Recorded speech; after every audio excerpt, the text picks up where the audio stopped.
الشيطان الرجيم بسم الله الرحمن الرحيم السلام عليكم ورحمة الله وبركاته. نبدأ بأم الكتاب الفاتحة. أعوذ بالله من الشيطان الرجيم بسم الله الرحمن الرحيم الحمد لله رب العالمين الرحمن الرحيم مالك يوم الدين إياك نعبد وإياك نستعين اهدنا الصراط المستقيم صراط الذين أنعمت عليهم غير المغضوب عليهم ولا الضالين آمين يا رب العالمين.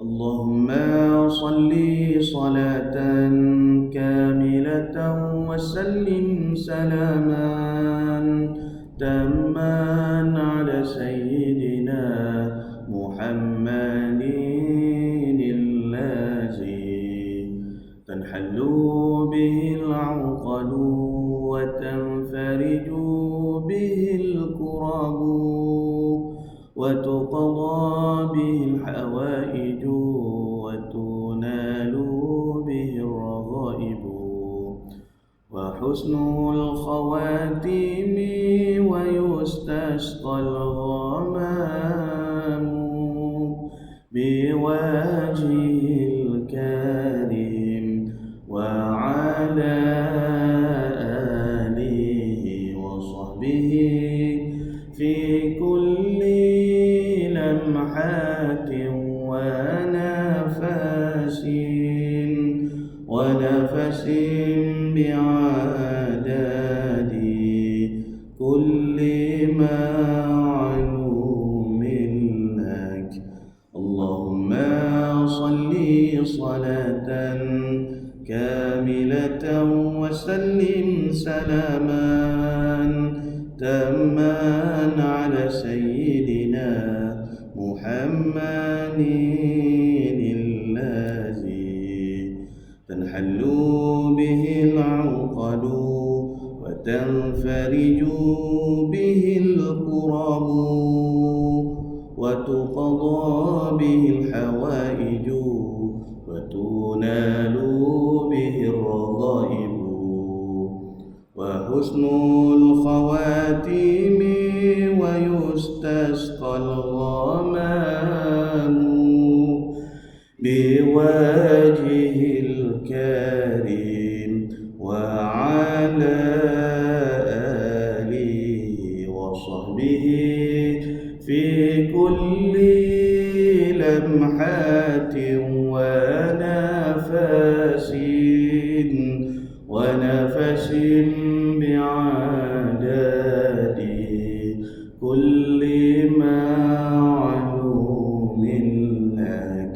اللهم صل صلاة كاملة وسلم سلاما تاما على سيدنا محمد الذي تنحل به العقد وتنفرج به الكرب وتقضى به الحوائج وتنال به الرغائب وحسن الخواتيم ويستسقى الغمام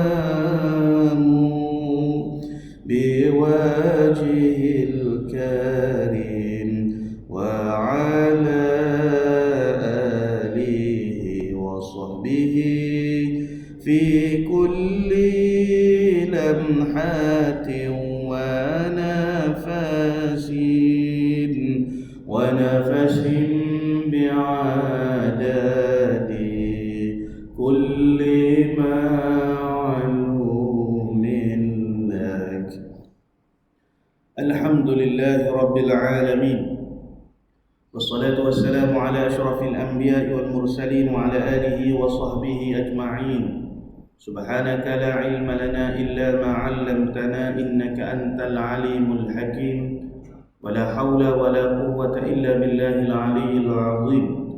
رب اشرح لي صدري ويسر لي أمري واحلل عقدة من لساني يفقه قولي وسدد لساني واهد قلبي بحق سيدنا وجدنا رسول الله صلى الله عليه وسلم.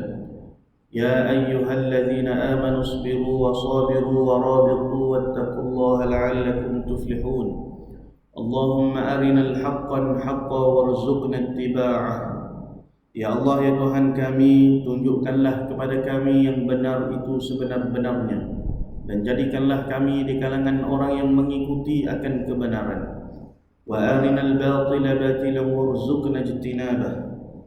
Ya Allah, tunjukkanlah kepada kami yang batil, yang sesat itu sebenar-benarnya sesat, dan jauhkanlah kami daripada mengikuti akan kebatilan dan kesesatan. Rabbana iftah bainana wa baina qaumina bil haqq wa anta khairul fatihin.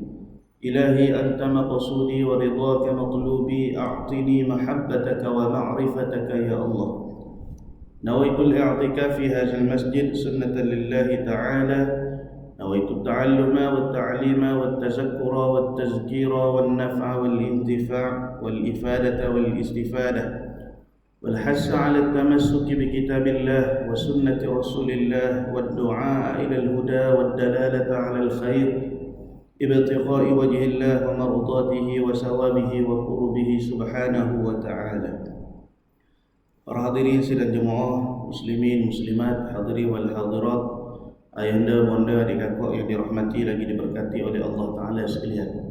Alhamdulillah, syukur kita kepada Allah di atas segala limpahan nikmat, pemberian, anugerah yang Allah Ta'ala berikan kepada kita hingga ke saat dan detik ini.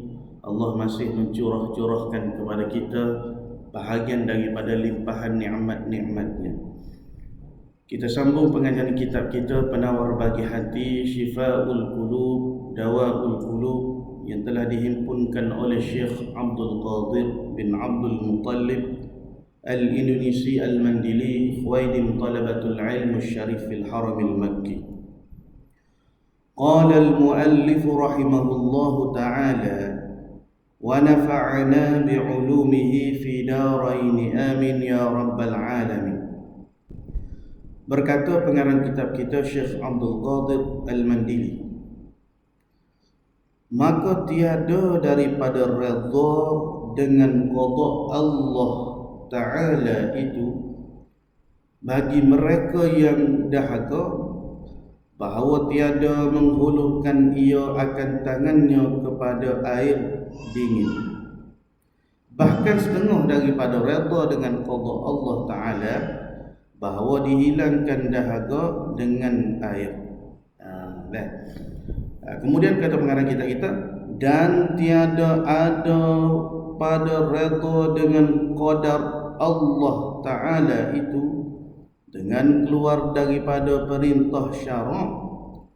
Bahkan makna redha dengan qada Allah Ta'ala seperti yang telah lalu, iaitulah ketiadaan menyangkal, membangkang, mengiktirad, membangkang atas perbuatan Allah Ta'ala pada zahir dan hati, serta bersungguh-sungguh pada menuntut sampai kepada segala yang kasih akan dia segala oleh Allah Ta'ala. Dan yang demikian itu dengan mengerjakan yang disuruh dan menjauhkan yang dilarang. Kita sambung perbahasan di dalam kitab kita ni, iaitulah masih lagi membicarakan tentang redha dengan qada Allah Ta'ala. Jadi redha dengan qada Allah Ta'ala ini, kata pengarang kitab kita, iaitu bukan bermakna kita tidak melakukan apa-apa pekerjaan, sekadar duduk mengharapkan apa yang akan berlaku kepada diri kita, berpasrah hati dengan meninggalkan segala usaha dan ikhtiar. Bukan itu maksud redha dengan qada dan qadar Allah. Bahkan kalau kesakitan menimpa kita, hendaklah kita berusaha untuk menghilangkan kesakitan tersebut hendaklah kita mencari ikhtiar supaya kita sembuh daripada penyakit-penyakit yang dialami oleh kita. Begitu juga hal keadaannya, perumpamaan misal yang diberikan oleh pengarang kitab kita, seseorang yang dahaga itu bukanlah dia membiarkan keadaan diri dia tu terus dahaga, disebabkan pada sangkaan dia redha dengan ketentuan Allah. Bukan itu maksudnya. Akan tetapi maksud redha dengan qada dan qadar Allah ini, dia berusaha, dia menghulurkan tangan dia tu kepada air, dia cari tempat yang ada air, lalu dia hilangkan dahaganya dengan air sejuk dan sebagainya. Kemudian kata pengarang kitab kita, dan tiada ada pada redha dengan qadar itu dengan keluar, yakni seseorang itu melakukan ataupun meninggalkan daripada perintah syarak. Bahkan makna redha dengan qada dan qadar itu seperti yang lalu, seperti yang telah lalu bicaranya, seperti mana yang disebutkan oleh pengarang kitab kita pada permulaan muqaddimah di dalam bab redha dengan qada dan qadar. Apa? Iaitu ketiadaan menyangkal, tidak ada bangkangan, tidak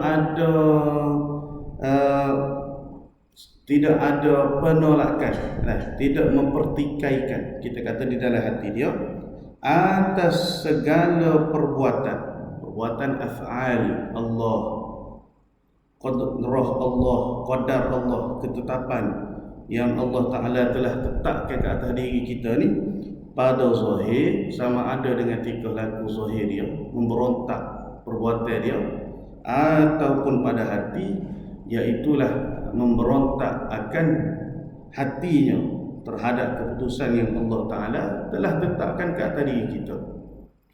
Sebab itu kata Allah di dalam Al-Quran, a'udzu billahi minasyaitonir rajim, la yus'alu amma yaf'alu wa hum yus'alun, la yus'alu amma yaf'alun. Kata Allah, jangan sekali-kali mu tanya apa yang telah Allah Ta'ala buatkan, lakukan terhadap diri kamu.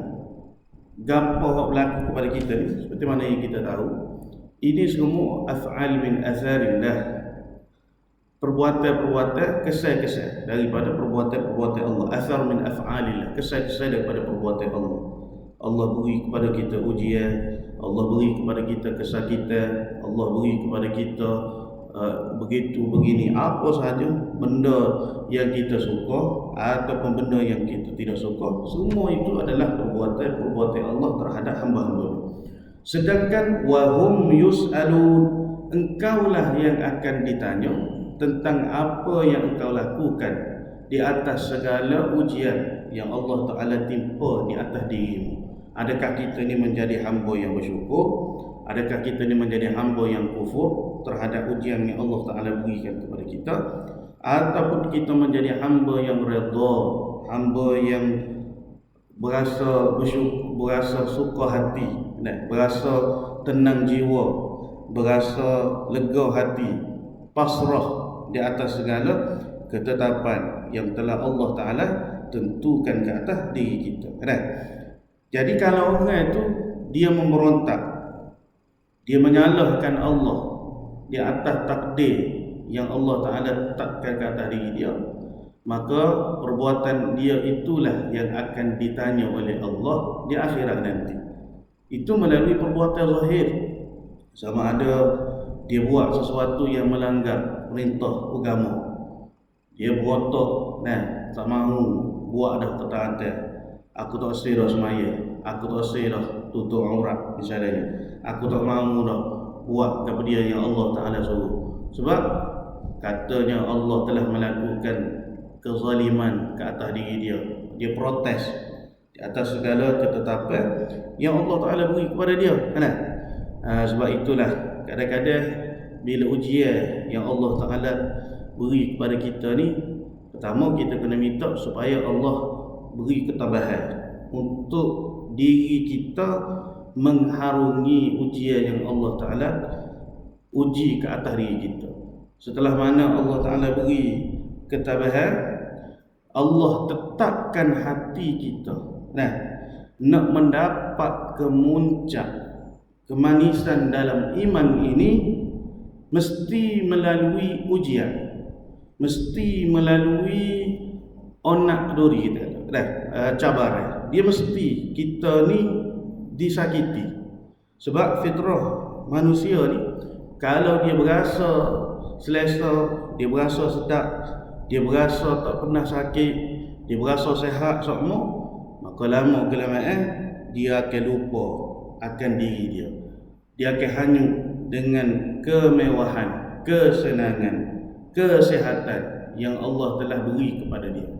Sehinggalah bila kita diuji oleh Allah dengan satu-satu kesakitan, misalnya kalau kita tidak sakit, mungkin orang yang kita sayangi diuji dengan kesakitan. Ayah kita, mak kita, anak kita. Jadi ketika tu hati kita akan berasa susah. Kita disakiti, kita kata. Seperti dicucuk oleh jarum, dicucuk dengan duri dan sebagainya lah. Maknanya ujian itu fitrah kita ni berasa sakit, macam kita sebut sebelum ni. Tetapi kesakitan itulah yang mengajar kita tentang pengharapan hati kepada Allah, tentang makna redha, tentang makna kita ni lemah, tentang makna tidak ada apa-apa pun yang ada pada diri kita, melainkan semuanya bergantung kepada kekuasaan Allah, bergantung kepada pengharapan kepada Allah, kasih sayang Allah. Setelah mana kita diuji, disitulah hati kita akan berharap kepada Allah. Kita sedar yang Allah ni Maha Pengampun, kita sedar yang Allah Ta'ala ni Maha mengangkat segala musibah. Kita sedar bahawasanya Allah Ta'ala ni Tuhan yang menyembuhkan. Kita sedar yang Allah Ta'ala ni Tuhan yang memberi kelapangan di atas segala kesukaran. Kita sedar yang Allah Ta'ala ni Tuhan yang tempat sekalian hamba-hambanya bergantung. Dan setelah kita melalui satu demi satu tes, kita ada tes, ujian hak Tuhan beri kepada kita ni, disitulah kita akan dapat suatu kemanisan di dalam beriman kepada Allah, hakikat daripada bertauhid, jiwa yang bertauhid kepada Allah.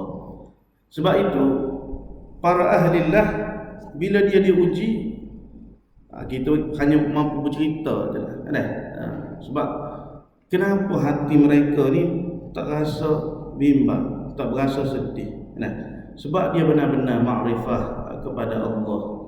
Dia tahu, sebab itu kata Imam Al-Haddad rahimahullah, orang yang redha kepada Allah itu orang yang menerima dengan tapuh hati segala ketentuan yang Allah Ta'ala berikan kepada dia. Apa sahaja yang ditakdirkan oleh Allah, meskipun berlawanan dengan apa yang dia kehendaki, dengan cita-cita dia, ataupun sesuatu yang dia tidak ingin berlaku oleh hawa nafsunya, seperti kita kata kecelakaan, kita kata kehilangan harta, bala, bencana, ni semua ni benda kita tak mahu. Tekanan hidup, kemiskinan, kesempitan dalam mata pencarian. Namun bila dia berhadapan dengan perkara tersebut, hati dia ni sabar, hati dia ni redha apa yang Allah Ta'ala telah takdirkan ke atas diri dia. Ketika tu jiwa dia ni terus bertenang dan tidak pernah bersungguh, tak bangkang, kita kata, tak i'tiraf, tak tikai, tak berganjak walaupun sedikit kepada Allah Ta'ala. Sebab dia sedar yang Allah Ta'ala itu berkuasa melakukan segala sesuatu menurut kehendaknya, yakni iradahnya, dan tidak ada sesiapa pun yang boleh menentang atau membangkang di dalam kekuasaan Allah. Inilah yang kita sebut, Allahumma la mani'a lima a'taita wa la mu'tiya lima mana'ta wa la radda lima qadait wa la yanfa'u dzal jaddi minkal jadd wa la haula wa la quwwata illa billahil aliyyil azim. Baik. Jadi bila benda hak berlaku atas diri dia tu, tidak ada bangka, dia tak sangka atas perbuatan Allah. Dia tahu, dia pandang di situ. Kalau orang buat jahat ke kita kita tak nampak kejahatan itu, tetapi kita nampak akan af'al Allah. Kenapa sebenarnya? Apa hikmah Allah hantar orang yang mengkhianati aku, orang yang menyakiti aku? Hati dia duduk di situ. Dia tidak memandang selapih, tetapi dia melihat akan segala hikmah sesuatu yang berlaku itu, serta bersungguh-sungguh pada menuntut sampai kepada segala yang kasih akan dia Allah Ta'ala, akan dia segala tu oleh Allah Ta'ala. Jadi bila ujian, marilah sebanyak mana, seberat mana pun yang dihadapi oleh dia ataupun yang diberikan oleh Allah kepadanya, maka dia tetap sabar, dia tetap redha, dia tetap bersangka baik kepada Allah, dia tetap merasakan inilah kemanisan. Bahkan dia tetap cari segala perkara ataupun segala perbuatan yang boleh menyampaikan kasih Allah terhadap dia. Dan yang demikian itulah dengan mengerjakan yang disuruh dan menjauhkan yang dilarang. Bila ujian semakin berat menimpa dia, maka semakin kuat taat dia kepada Allah. Bukan bila ujian menimpa dia, semakin dia menjauhkan diri dia dengan Allah. Sebab itu kalau kita diuji oleh Allah dengan kesakitan, misalnya sakit, tak boleh nak bergerak, misalnya duduk telantar dah kaki, tak boleh nak pergi mana. Jadi ketika tu sepatutnya kita semakin kuat ketaatan kepada Allah. Bukan makna kita meninggalkan kewajipan. Alangkah ruginya kalau seseorang itu dah diuji oleh Allah dengan kesakitan dunia, maka dia menambahkan lagi kesakitan, iaitu siksaan Allah di negeri akhirat. Apa? Misalnya kita kata kita sakit dah satu hal, lepas tu kita pula tak semaya. Tak semaya tu tanpa sebagai keuzuran. Lepas semaya ni suk-suk dia matilah, kita kata baru tak wajib atas diri kita. Ni sakit sikit kan, kira payah nak ambil air semaya, kira payah nak bergerak, kira payah susah. Jadi kita menganggap benda tu satu kesusahan. Sebab tu apa-apa kita kena belajar. Kena belajar. Kalau orang tak boleh semaya diri, macam mana nak semaya duduk. Kalau orang tak boleh nak menyempurnakan wuduk dia di bahagian anggota-anggota yang sepatutnya disampaikan air, maka dia kena tahu bagaimana hukum-hukum jabirah, hukum-hukum tangan yang berbalu, bagaimana nak ganti air tadi dengan tayammum dan sebagainya. Semua berhajat kepada ilmu. Jadi setengah orang, dia kata payah, tak payah semaya lah, pakai redha minta maaf dengan Tuhan begitu. Maka rugi, malangnya orang ni, dunia ni dia sakit, maka dia tambahkan lagi kesakitan dengan kesengsaraan, dengan siksaan yang Allah Ta'ala akan berikan di negeri akhirat nanti. Na'udzubillah. Jadi kalau kita tak sakit sekalipun, mungkin ada saudara mara kita yang sakit, maka kita kena ingat banyak ke bersabar, banyak ke redha, ingat kepada Allah. Jangan sampai hati itu lalai daripada Allah, sehingga sebab kita tak tahu Allah ni muqallibal qulub, Tuhan ni pemegang hati kita. Sebab setiap orang tu berbeza situasi dia, situasi ataupun bentuk ujian yang Tuhan letak atas diri. Tetapi kat mana kita nak letak hati kita bila kita diuji oleh Allah? Kena duduk tetap di atas perintah Tuhan, kena jauhkan sejauh-jauhnya segala apa yang dilarang. Maka kena ngaji, ataupun kita kata kita buat biar betul dengan kehendak syarak. Semua berhajat dengan ilmu belaka. Semaya tu bagus dah, tahu dah, tapi bermudah-mudah pula. Semaya pakai kita kata tangan tu balut, pakai tak ambil air semaya tu, muka tak basuh, dia kira pakai tayang. Tak kena juga. Jadi apa-apa perkara yang kita buat mesti dengan ilmu. Hak bahagia hati ni kita pasrah kepada Allah, hak bahagia taat yang zahir, hak syariat agama kita tu semaya mesti kena mengikut hukum fiqh yang betul. Supaya apa? Supaya semaya kita tu sah di sisi syarak, manakala hati kita ni berpasrah benar kepada Allah. Kalau hati semata-mata pasrah tapi buat hak syarak tak kena dengan berita hak Tuhan suruh, alangkah rugi. Kan?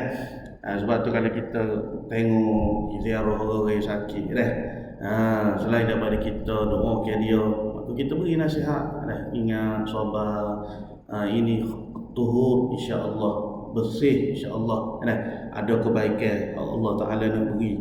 Jangan sampai orang yang sakit itu lalai hatinya tak mengingati akan Allah. Dan ketahui olehmu, yakni belajarlah sehingga kamu faham, wahai orang-orang yang ingin menuju ke jalan Allah, wahai orang yang menuntut jalanan akhirat, bahawasanya redha, yakni suka hati, kita kata, dengan qada Allah, barang yang Allah Ta'ala kehendaki, barang yang Allah Ta'ala telah tetapkan ke atas diri kita, kelakuan yang dipuji, salah satu daripada sifatun mahmudah, ahwalul mahmudah, kelakuan yang dipuji, lagi yang diwajibkan, bukan setakat redha dengan qada Allah tu kelakuan yang dipuji, bahkan diwajibkan di sini, yakni wajib pada syarak. Haram kalau kita ni tidak redha dengan qada Allah, dengan kehendak Allah, dengan ketetapan yang Allah Ta'ala tetapkan untuk diri kita. Lagi yang diwajibkan atas sekalian mukallaf. Mana kalau kita tak ada redha dalam hati, hukum dia berdosa, haram. Telah berfirman Allah Ta'ala, seperti mana kata Allah di dalam suratul Bayyinah ayat yang ke-8, A'udzu billahi minasyaitonir rajim. Radiyallahu anhum wa radu an, zalika liman khashiya rabbah. Artinya, arti firman Allah, telah redha Allah Ta'ala daripada sekalian yang beriman, yang mengerjakan amal yang baik. Dan redha mereka itu sekalian yang beriman daripadanya, yakni kepada Allah. Jadi ayat ni turun, Allah Ta'ala nak menggambarkan bagaimana Allah meredai para sahabat-sahabat Nabi sallallahu alaihi wasallam. Sebab tu kita panggil para sahabat ni dengan doa radhiyallahu anhum. Radhiyallahu anhum, Allah Ta'ala telah meredai akan mereka. Kerana Allah sendiri sebut dalam Quran, radhiyallahu anhum, Allah Ta'ala telah redha akan mereka. Siapa mereka? Orang-orang yang beriman dari kalangan sahabat, termasuklah kita pada hari ini, orang yang beriman kepada Allah. Kerana apa Allah redha kepada mereka? Kenapa Allah redha kepada sahabat? Kerana waradu'an, kerana mereka itu juga redha akan Allah, redha dengan ketetapan Allah, redha dengan segala qada dan qadar Allah. Zalika liman khashiya rabbah, yang demikian itulah siapa orang yang ada di dalam hati dia redha kepada Allah, khashiya rabbah, orang yang ada rasa khasyah, takut di hati dia kepada Allah. Inilah beza kita dengan orang yang tidak beriman. Beza orang beriman dengan orang yang tak beriman, orang Islam dengan tidak Islam ni, kita ada Tuhan tempat kita bergantung hati. Kita sedar yang kita ni tidak ada apa-apa, melainkan kita ni di bawah pentadbiran Allah, di bawah qabdah Allah, di bawah genggaman Allah. Kita hidup kita ni dalam qabdah Allah, dalam genggaman Allah setiap saat, setiap detik. Macam kita sebutlah, kita kena rasa setiap hak kita lalui, nafas yang kita hidup, detik demi detik, saat demi saat, ini semua pemberian Allah. Allah beri kepada kita nafas udara, boleh hidup, boleh nafas, boleh seduh, boleh hembus. Pemberian Allah, Allah isi lagi, Allah isi lagi. Allah isi lagi rezeki. Nah, mata yang kita boleh melihat, telinga yang kita boleh mendengar, hidung yang kita boleh mencium bau, tangan yang kita boleh merasa, deria-deria kita kata. Ni pemberian Allah. Allah izin, Allah izin. Tak putus-putus, tak berhenti-henti. Sehingga sampai satu tahap segala rezeki-rezeki hak Tuhan beri ni akan diangkat sedikit demi sedikit. Mungkin kalau kita kata sendi-sendi kita, anggota-anggota kita ni hak daripada kuat semakin kurang kekuatannya. Hak dulu boleh bergerak mungkin tak boleh bergerak. Hak dulu boleh berlari mungkin tak boleh berlari. Telinga hak dulu dengar jelas segala apa yang orang sebut percakapan kita lancar. Lama kelamaan telinga pun sudah tak mampu nak dengar dengan baik, mata pun sudah tak mampu nak melihat dengan baik, hidung pun kadang-kadang dah tersumbat banyak, tak tahu bau ke apa, busuk ke wangi sama je. Nah, tangan ni pegang ke apa tak rasa apa, rasa keras gitu ya, keras ke lembut ke serupa. Nah, tak berasa apa, hilang deria. Itulah maksudnya Allah dah menarik sedikit demi sedikit pemberian dia kepada kita. Jadi benda ni kita sedar ataupun tidak sedar sahaja. Jadi ketika tu bila kita tahu hati kita ni bergantung harap kepada Allah sentiasa. Sebab itulah redha ni dipanggil pelaku hati. Jika seseorang itu dia boleh faham, dia redha apa yang Tuhan buat pada diri dia ni, maka dia akan menerima, dia akan mampu terima apa sahaja kejadian yang ada dalam dunia ni dalam pelbagai keadaan, bencana dan sebagainya dengan iman yang mantap, jiwa yang tenteram, hati yang tenang. Bahkan dia akan sampai kepada satu tingkatan yang lebih tinggi, merasakan kebahagiaan dan ketenangan ketika diuji dengan pahitnya takdir Allah. Kesan dia daripada apa? Khasyiyah Rabbah, takut kepada Allah. Kesan daripada makrifah kepada Allah. Jadi nak duduk di makam tu susah. Bukan senang, bukan benda semua orang dapat, bukan semua orang dapat kecat. Kecuali dia ada suluhan di hati dia. Dia ada nur, cahaya. Cahaya ni semua dah ada dalam hati kita. Sama ada cahaya ni, lampu yang ada di hati kita ni terang ataupun suram, terang ataupun tak cerah, terang ataupun malam kita kata. Kalau cahaya di hati kita ni terang benderang, maka dia akan dapat rasa kemanisan. Setiap ujian tu dia dapat manis. Ni hebatnya orang yang beriman. Sebab itu dalam satu hadis Rasulullah sallallahu alaihi wasallam menyebutkan, aku pelik dengan orang yang beriman. Satu orang mengadu kepada Rasulullah. Bila dia diuji oleh Allah dengan sesuatu kesenangan, dia akan syukur. Dan apabila dia uji dengan suatu ujian, musibah, kepahitan dalam kehidupan dia, maka dia akan sabar. Marilah berat mana pun dia akan mampu untuk mengharungi.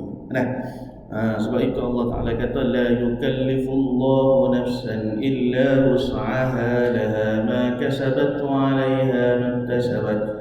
Tidak akan diuji oleh Allah, tidak ada sesuatu yang Allah Ta'ala taklifkan ke atas diri kita illa wus'aha, melainkan Allah tahu yang kita tu mampu untuk hadapi, yang kita tu mampu untuk harungi. Sehinggalah bila kita sedar setiap ujian, setiap ketentuan, setiap qada dan qadar yang menimpa kita tu, kita akan rasa manis, kita akan rasa lazat, kita akan rasa sedap. Jadi nak rasa sedap, nak rasa manis di dalam ketentuan Allah ini, mesti kena tempuh dengan perasaan pahit dulu. Bila pahit, kuatkan cahaya, kuatkan lampu yang kita kata ada di hati kita. Macam mana kita nak kuatkan? Tidak ada jalan lain melainkan dengan jalan mengingati Allah, makrifah kepada Allah. Bersihkan hati tadi itu dengan selawat, bersihkan hati tadi itu dengan berzikir kepada Allah, hidupkan hati tadi itu dengan menyebut Allah, Allah, Allah, Allah. Bila sebut Allah tu bukan sebut semata-mata di lidah, tetapi faham ini perbuatan Allah, ini kesan daripada segala sifat-sifat kebaikan Allah, sifat-sifat kebesaran Allah, sifat-sifat keagungan Allah. Nah, sebab tu hati kita ni perlu dihidupkan. Bila hati itu hidup, dia ada panduan daripada Allah, tajalli daripada Allah, perzahiran daripada kekuasaan Allah di dalam hati kita tu akan mengalir ingatan kita setiap saat dan setiap detik. Jadi nak hidup hati ni seperti yang kita lalu dalam kitab kita lah, bersih daripada segala dosa-dosa zahir, buat segala ketaatan yang zahir, lalu bersih hati kita daripada segala dosa-dosa batin, daripada sifat kesombongan, daripada sifat hasad dengki, daripada sifat ujub perasan dengan taat yang kita buat, daripada sifat riya, daripada segala sifat-sifat mazmumah tu yang menyebabkan hati kita ni terhijab, yang menyebabkan cahaya di hati kita tu menjadi malam. Setelah mana kita bersih, kita hias. Nak hias itulah perlu kepada pembersihan. Nak hias itulah perlu kepada zikir-zikir yang akan menyebabkan hati kita tu dibuka oleh Allah akan rahsia nurnya, cahaya-cahaya. Baik. Dan sabda Nabi sallallahu alaihi wasallam, hadis daripada Sayyidina Sa'ad bin Abi Waqqas. Hadis daripada Sayyidina Sa'ad bin Abi Waqqas, riwayat Al-Imam Tirmizi dan juga riwayat Al-Imam Tirmizi wal Hakim. An Sa'ad bin Abi Waqqas radhiyallahu anhu. Siapakah Sayyidina Sa'ad bin Abi Waqqas ni? Iaitulah termasuk salah seorang daripada 10 orang sahabat yang dikhabarkan oleh Allah Ta'ala sebagai ahli syurga, yang akan masuk ke syurga. Dan orang yang pertama yang melontarkan panah di dalam perang fisabilillah, beliau memeluk Islam ketika berusia 17 tahun melalui Sayyidina Abu Bakar As-Siddiq. Banyak mengikuti perang bersama dengan Rasulullah sallallahu alaihi wasallam, dan beliau ini meninggal pada tahun 55 Hijrah di Aqiq. Maka kata Nabi sallallahu alaihi wasallam daripada Sa'ad bin Abi Waqqas, apa kata Nabi? Min sa'adati ibni Adam ridahu bima qadallahu, wa min syaqawati ibni Adam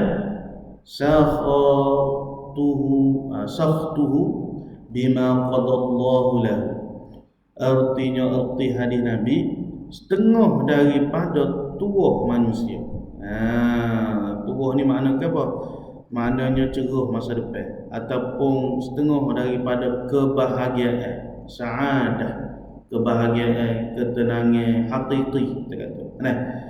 Kebahagiaan seorang anak Adam itu redahu bima qadallahu, reda dengan barang, yakni dengan sesuatu yang mengkehendaki akan dia barang, dia sesuatu oleh Allah Ta'ala. Reda hati dia, tak ada bangkangan di hati dia. Berasa gembira, berasa tenang, berasa tenteram hati dia setiap kepada dia yang Tuhan putuskan ke atas diri dia. Tu maknanya bahagia.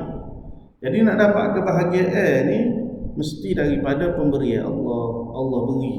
Kita diuji oleh Allah, kita berasa bahagia. Kita diuji oleh Allah dengan kesakitan, tapi hati ni berasa tenang, hati ni berasa tenteram, hati ni berasa tabah, hati ni berasa seronok. Seronok hati ni benda tak boleh nak cerita dengan orang, kan? Bukan makna pada zahir tu tak nampak sedih, bukan makna pada zahir tu tak nampak susah payah. Ya, nampak susah payah, tapi hati ni Tuhan bagi ketenangan, Tuhan bagi kebahagiaan, Tuhan bagi lapang dada, Tuhan bagi rasa tenang jiwa. Dan setengah daripada celaka ataupun setengah dari termasuk kecelakaan anak Adam itu, manusia itu murkanya, hati kita tu marah, hati kita tu bangkai, protes dengan barang yang mengkehendaki ia barang, dengan sesuatu yang Allah Ta'ala tetapkan, apa yang Allah Ta'ala telah kehendaki atas diri kita oleh Allah Ta'ala baginya. Jadi kita tak setuju hati ni berasa marah, hati ni protes, hati ni marah terhadap kepergian yang Allah Ta'ala telah putuskan ke atas diri kita. Kemudian dalam riwayat lain ada sedikit tambahan. Apa kata riwayat lain, riwayat Imam Tirmizi, min sa'adat bani Adam ridahu bima qadallahu lahu wa min syaqawati bani Adam tarkuhu istikharatallahi wa min syaqawati bani Adam sakhatuhu bima qadallahu lahu. Termasuk kebahagiaan seseorang anak Adam itu ialah dia redha dengan apa yang ditentukan oleh Allah kepadanya, dan termasuk kecelakaan seseorang anak Adam itu ialah dia meninggalkan beristikharah, minta petunjuk dengan Allah. Dan termasuk kecelakaan anak Adam itu apabila dia murka, dia protes, dia tidak redha dengan apa yang telah Allah Ta'ala tentukan ke atas dirinya. Jadi hadis ini disahihkan oleh Al-Hakim. Sebab itu kata Al-Imam Ibn Zanji, ghayatus sabri lazizu ta'miha. Puncak kesabaran itu adalah nikmat rasa. Dan puncak kepada sabar itu bila kita ditekan, kita sabar di atas tekanan itu, akhir sekali kita akan mendapat kenikmatan. Kenikmatan itu tak boleh nak cerita kat orang, melainkan kita sendiri kena lalu, kita sendiri kena ada jiwa yang bertauhid di dalam hati kita. Kemudian kata pengarang kita dan bahawasanya redha itu kesudahan tentuan ahli syurga. Allah Ta'ala alam wa ilmuhu atam. Jadi setakat ini ada untuk malam ini. Mudah-mudahan kita mengambil pengajaran dan manfaat daripada apa yang disampaikan oleh pengarang kita. Kita yu'til hikmata man yasha'